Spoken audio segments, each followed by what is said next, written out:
It was 1:14 a.m. when the knock reverberated through my small, dimly lit living room. I jolted up, heart racing, the remnants of sleep still clinging to my consciousness. The sound was insistent, a sharp contrast to the silence that filled the suburban night. My mind raced through possibilities. Another late-night emergency? A neighbor's distress? Or perhaps the kind of trouble that makes you wish you had stayed in bed. I swung my legs over the edge of the couch, a tangle of thrown blankets at my feet. The air was thick with the chill of early spring, and I quickly pulled on a sweatshirt over my t-shirt, shivering slightly as I padded toward the door. I peered through the peephole, half expecting to see a stranger or a police officer. Instead, it was her, Jenna Hart, my neighbor from across the street. At 27, I was used to living alone at 32, but the sudden appearance of Jenna felt like a jolt, an unexpected twist in the monotony of my life. She stood barefoot on the porch, an oversized hoodie enveloping her petite frame, hair a messy halo around her face, illuminated by the glow of her phone, which she held like a beacon. The sight sent a surge of something unsettling through me. Curiosity, perhaps, or a deeper, more primal instinct to protect. "Hey," she whispered urgently, her voice low, as if afraid of waking the night itself. "I heard something. Come check." The question hung in the air, a thread of tension connecting us, an invitation laced with an unspoken challenge. I hesitated for a beat longer than I should have before I opened the door. I was a graphic designer by day, accustomed to the predictable rhythms of work and solitude. But at that moment, with the cool night air rushing in and the weight of her gaze pulling me closer, I felt something shift, an electric buzz that unsettled me. "Are you sure?" I asked, my voice barely above a whisper. She nodded, her eyes wide and earnest. "I think it's coming from the shed. I don't know what it is, but it's strange." I stepped out onto the porch, the wooden boards creaking beneath my weight. The street lamps cast long, eerie shadows, and the wind sliced through the air, sharp and biting. I could feel the tension in my chest, a mix of concern and something that felt dangerously close to excitement. Maybe it was the thrill of the unknown, or the proximity of Jenna, whose presence seemed to fill the space between us with a charged intimacy. As we walked across the yard, the grass was wet beneath my feet, each step a reminder of how unprepared I was for this moment. I glanced over at her, the way her messy hair caught the light, the slight tremor in her hands as she clutched the phone. It was a stark contrast to the confidence she projected, but there was something raw and vulnerable about her that drew me in. "Did you see anything?" I asked, trying to keep my voice steady. "No," she replied, her tone barely a whisper. "Just listen." We stopped at the edge of the shed, the old wooden structure looming like a dark sentinel against the night sky. I could feel her presence beside me, the heat radiating off her body, and it sent my heart racing even faster. Her eyes darted toward the shadows, searching for whatever had disturbed her peace. Then, suddenly, a rustling sound broke through the quiet, sharp and unmistakable.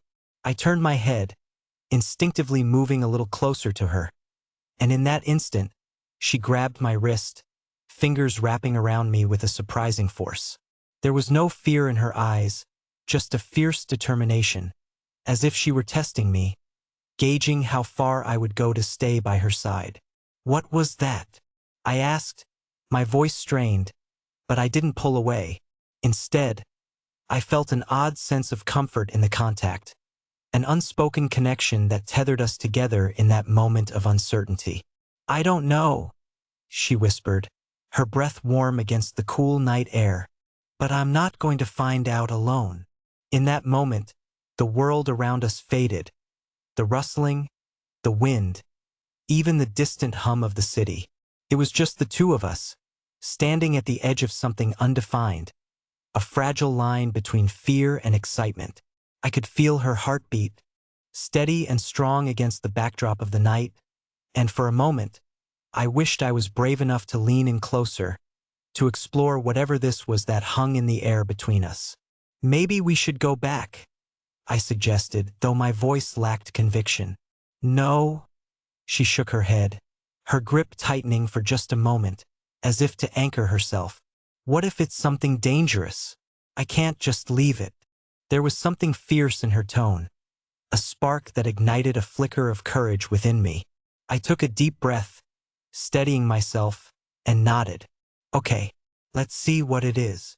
We moved cautiously toward the shed, and as we approached, the rustling grew louder, more pronounced.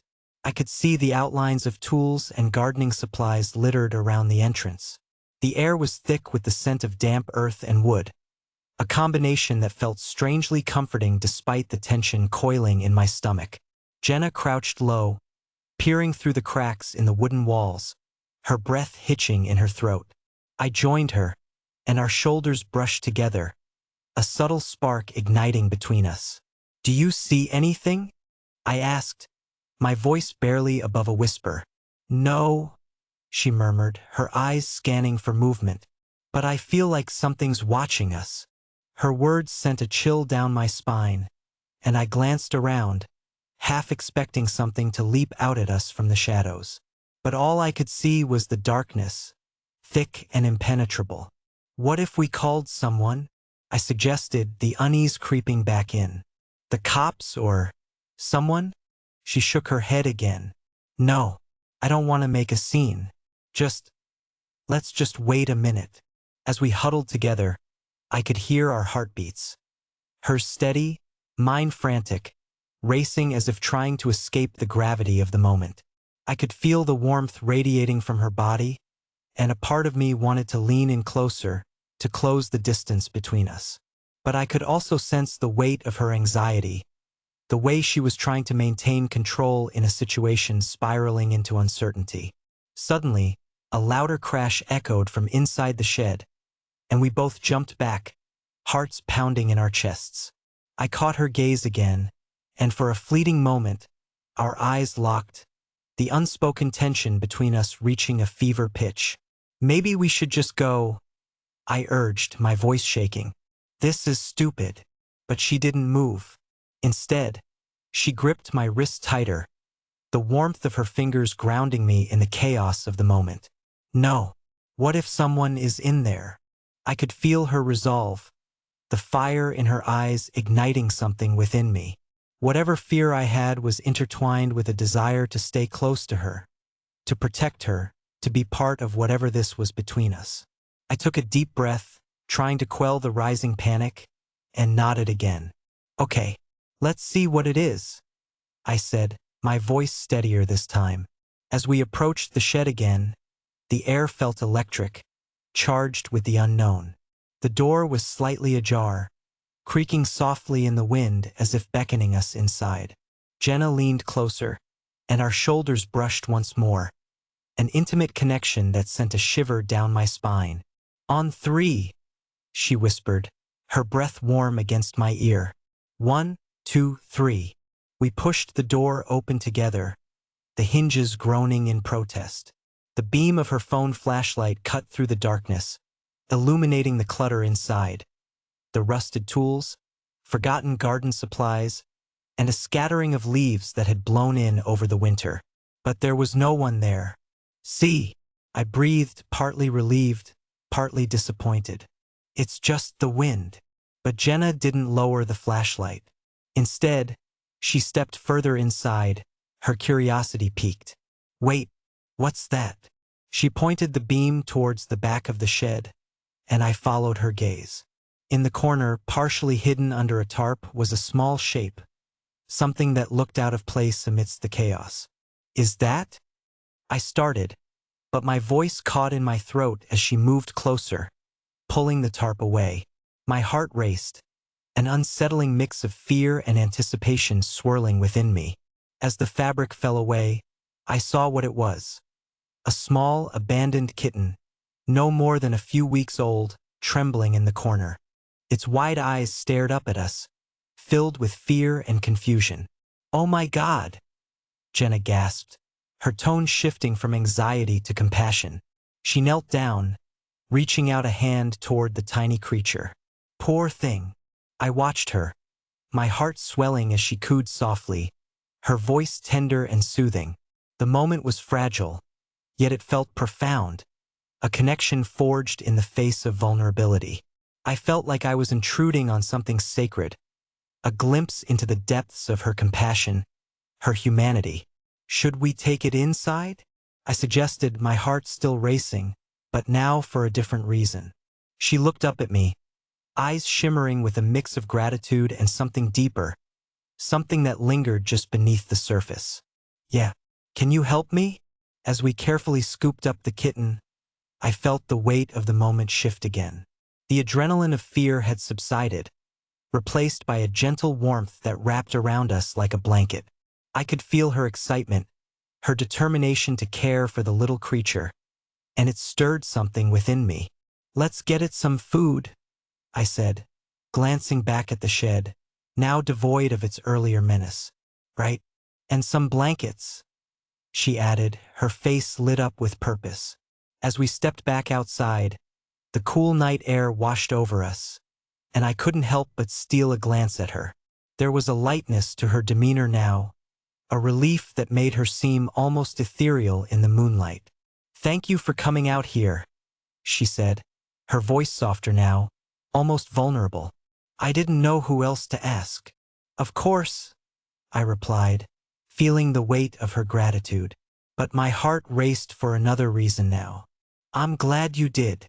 We walked together toward my house, the kitten cradled carefully between us.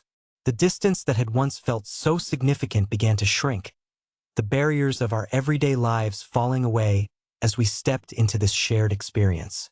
But just before we reached the porch, she paused, turning to face me. The air was thick with unsaid words, a moment suspended in time. Why is your heartbeat louder than the wind? She asked, a teasing smile playing on her lips, but her eyes held a deeper question. I opened my mouth to respond, but the words caught in my throat. I could feel the heat rising to my cheeks, the sudden vulnerability of the moment crashing over me. What could I say that wouldn't risk shattering this fragile piece we had crafted?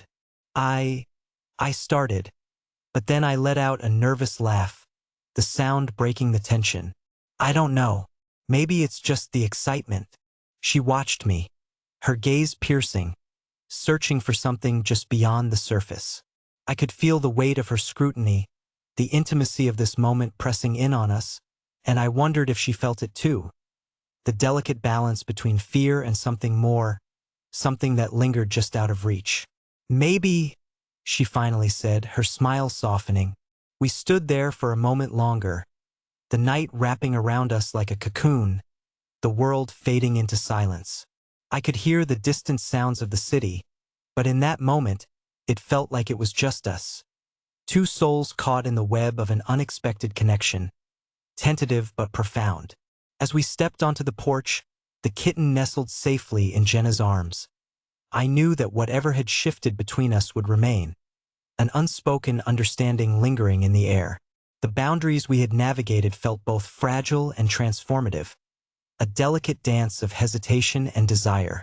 And as she looked at me one last time, I realized that while we hadn't crossed the line, we had certainly come close. Whatever this was, it would change us, perhaps not immediately, but in ways we were yet to understand. The night stretched out before us, the future uncertain, but there was a glimmer of hope nestled in the shadows, a quiet promise of what could be. And in that moment, as we stood together on the edge of something new, I couldn't help but feel that maybe, just maybe, we were both brave enough to discover where this journey would lead.